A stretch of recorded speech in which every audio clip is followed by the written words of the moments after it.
Bonjour et bienvenue dans l'émission Humanitaire. Nous sommes tous ce mois-ci, septembre, octobre, au centre Médoucéo. C'est un centre de bien-être qui se trouve à Saint-Élix-le-Château. Et on reçoit tout ce mois-ci en fait des thérapeutes, des personnes qui ont des choses à partager sur la vie, sur leur métier, sur comment vous pouvez aussi apprendre à mieux vous connaître dans différents domaines de vie. Donc n'hésitez pas à regarder toutes les vidéos qu'on peut avoir sur la chaîne YouTube Humanitaire. Vous êtes plus de 10 000 à nous suivre aujourd'hui. En tout cas, on vous remercie. Suivez-nous aussi sur Instagram, sur LinkedIn. Ça nous fait plaisir. N'hésitez pas à partager les vidéos. Ça permet aussi de faire connaître. Et aujourd'hui, nous allons parler d'un congrès sur la prévention du cancer. Et nous recevons Hélène Garrick. Bonjour Hélène. Bonjour Laurent. Bon, mais merci d'être là. Eh bien, merci à toi. Pour nous parler de ça, de ce congrès. Merci à toi je te remercie au nom de l'association REL de nous recevoir et permettre de parler de ce congrès, effectivement, d'oncologie intégrative. Oui, ben oui, c'est ça. En tout cas, c'est avec grand plaisir. On va parler donc, le congrès s'appelle cancer, sources et ressources. C'est ça. Et on va parler aussi d'oncologie intégrative. Exactement. Ça, c'est presque oncologie intégrative. J'ai l'impression que ça s'adresse à des gens qui connaissent parce que la personne lambda, en fait, si on connaît pas, on sait pas trop ce que ça veut dire. Oui, je suis d'accord avec toi. En fait, ça fait référence finalement à la médecine intégrative. C'est le même principe qui est appliqué à l'oncologie, donc à la cancérologie.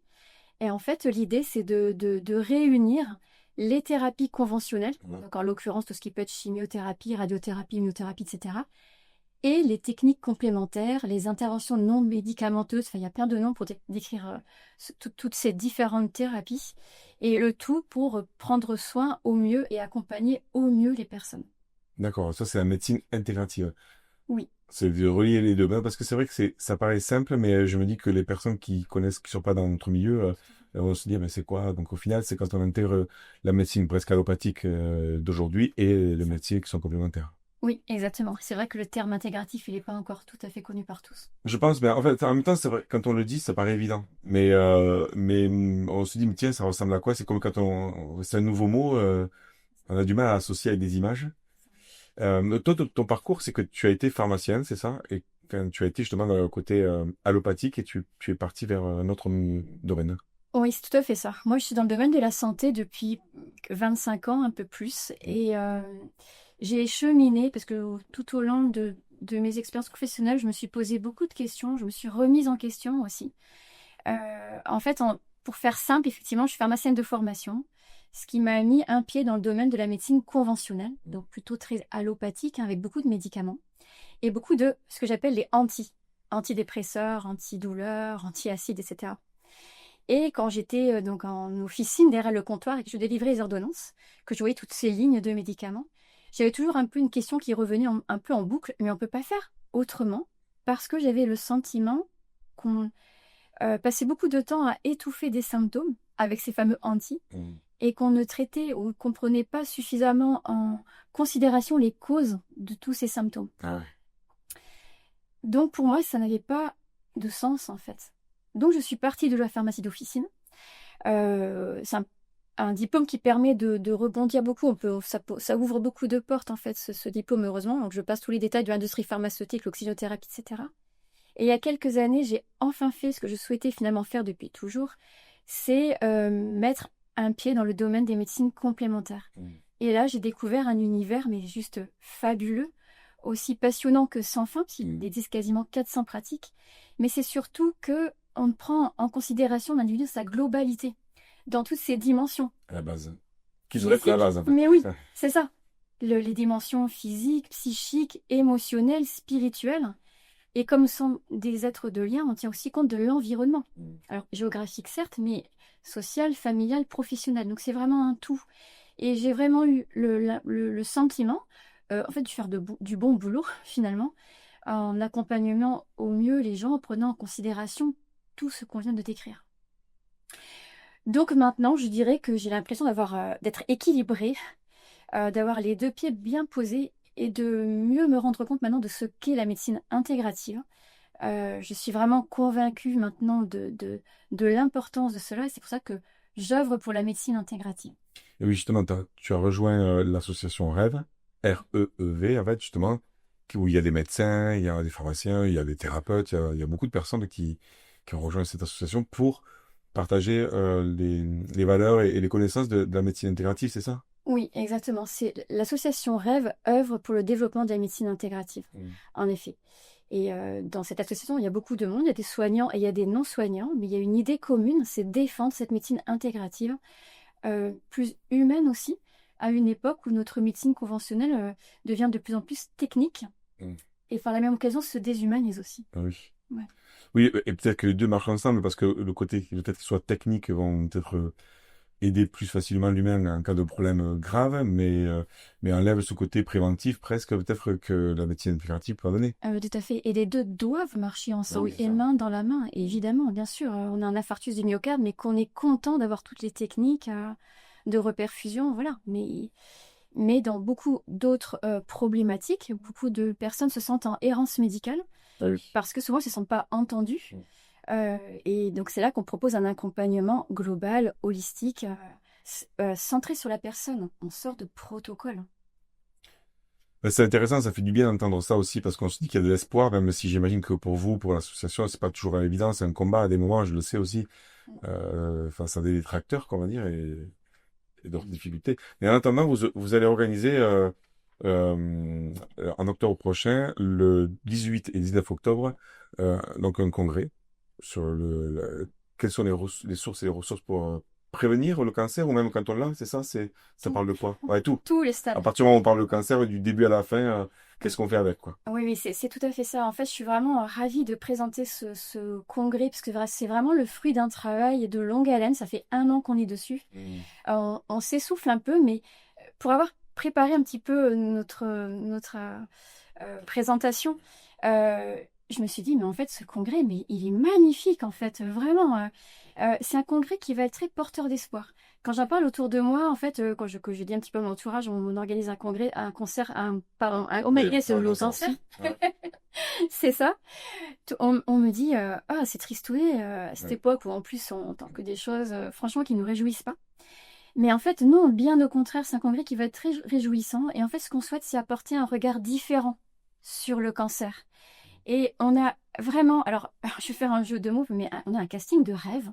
Mais rêve avec que un E. Ah oui, oui, du coup, oui. Oui. Vraiment, parce que on a réussi à regrouper donc déjà des gens qui sont passionnés par ce qu'ils font.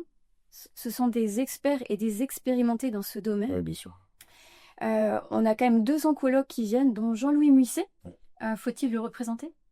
Oh ben tu peux, mais moi je sais que je l'avais déjà interviewé, rencontré, ouais, quand on était à Aix-en-Provence, mais je pense que ça peut être bien, ouais, Ouais. De redire, Jean-Louis Musset, c'est vraiment un précurseur de l'oncologie intégrative. Il est oncologue, ça fait 25 ans qu'il défend l'oncologie intégrative. Et il y a une dizaine d'années, donc en 2012 ou un peu plus, il a eu l'idée et l'initiative de créer ce qu'on appelle les centres ressources, que tu as dû voir du coup à Aix-en-Provence. Oui, oui. Voilà. Et centres ressources, ce sont des lieux en fait d'accompagnement multidisciplinaire des patients atteints du cancer. Donc une prise en charge holistique, intégrative, telle qu'on l'a décrit tout à l'heure. Et ça va au-delà, ce sont des véritables centres de vie avec un grand V. Et ce qui est chouette, c'est que ça fait des petits. Et on a vraiment l'honneur de l'avoir à nos côtés pour ce congrès. Il nous fera aussi une conférence sur les plantes et les interactions avec la chimiothérapie. Donc une très intéressante conférence.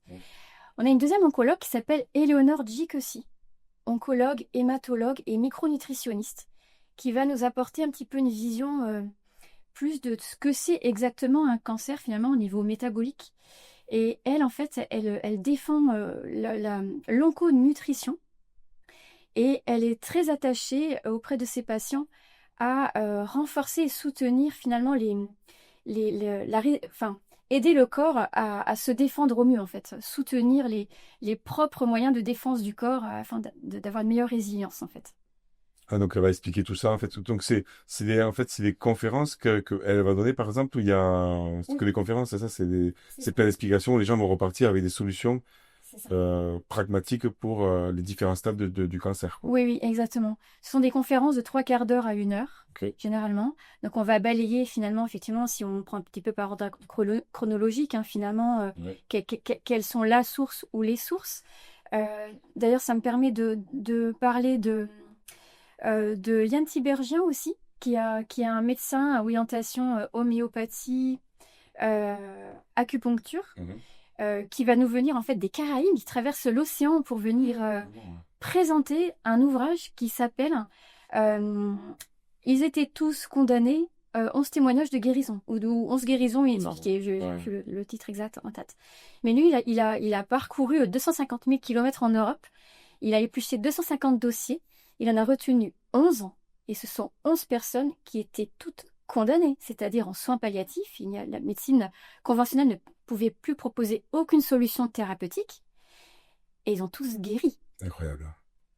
Et grâce à, enfin, on le découvre dans son livre, j'imagine, mais il y a plusieurs raisons à ça, à leur guérison. Oui, notamment ce qu'il explique dans une conférence que j'ai écoutée, c'est que en fait, le point commun à toutes ces guérisons inexpliquées, c'est que toutes ces personnes ne se sont pas senties victimes, mais elles se sont responsabilisées vis-à-vis de leur santé. Et ça, c'est totalement différent. Et en fait, quand il leur posait la question, il posait une question. Il disait, j'aimerais comprendre pourquoi et comment vous avez guéri du cancer. Et en fait, les personnes lui répondaient, mais en fait, c'est le cancer qui m'a guéri. Donc c'est très fort, en fait. C'est très fort. Et ça va nous inviter finalement à porter un autre regard sur le cancer. Et pas mélanger les facteurs favorisants et les causes. C'est ce qu'on fait un petit peu à l'époque actuelle.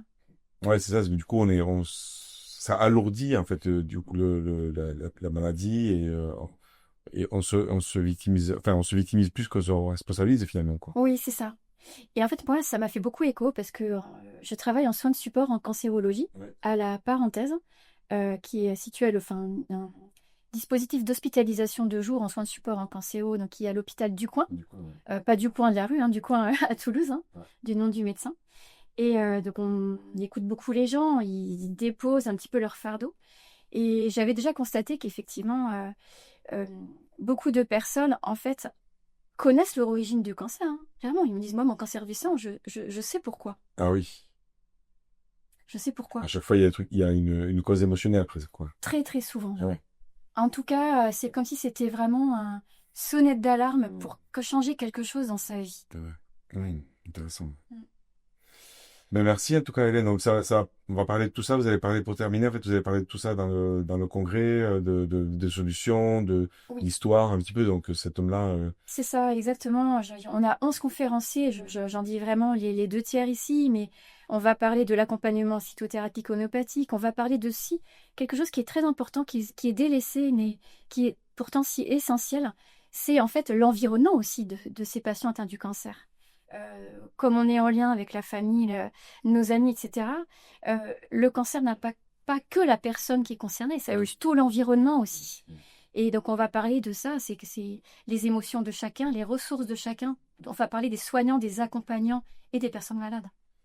Donc ça va être un congrès sur 2 jours là, pour terminer, qui va donner l'espoir, il est là pour donner l'espoir, des tuyaux, des tuyaux. C'est pas le mot juste, mais c'est des indications pour mieux vivre soi, mais même avec son entourage, ces épreuves-là. C'est exactement ça, un autre regard sur le cancer. Ça a lieu au Bascala à Bruguière. C'est dans la périphérie de Toulouse, dans le nord de Toulouse, sur 2 jours.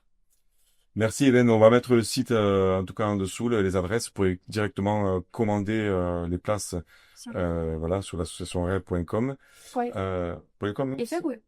Com.com. Associationrêve.com. Vous avez plein de partenaires aussi. Donc on vous soutient. Voilà. En tout cas, bravo pour pour ce congrès. Et on vous souhaite d'avoir beaucoup de monde en fait, et de communiquer, et de diffuser l'information parce qu'il y en a besoin. Oui, tout à fait. Est-ce qu'il y a un dernier message avant de raccrocher? Allô? Oui. Mais il faut venir sans hésitation. Partagez la vidéo. Si vous avez des personnes à qui ça peut intéresser, en tout cas qui pour elles-mêmes ou des professionnels aussi, vous êtes thérapeute, vous voulez accompagner aussi des personnes, mais vous-même vous avez peut-être en ce moment, on vous a détecté un cancer, vous avez des personnes autour de vous, mais venez voir, participez à ce congrès pendant 2 jours, le 18 et 19 octobre, ça va vous redonner de l'espoir, en tout cas, c'est le but de l'association Rêve. Merci beaucoup Hélène d'être venue et en tout cas on prendra des nouvelles pour savoir aussi comment ça s'est passé, tout ce qui a été dit. En tout cas, d'avoir quelques infos. Un grand merci. N'hésitez pas à partager la vidéo et la liker. On vous dit à bientôt et viva la vida.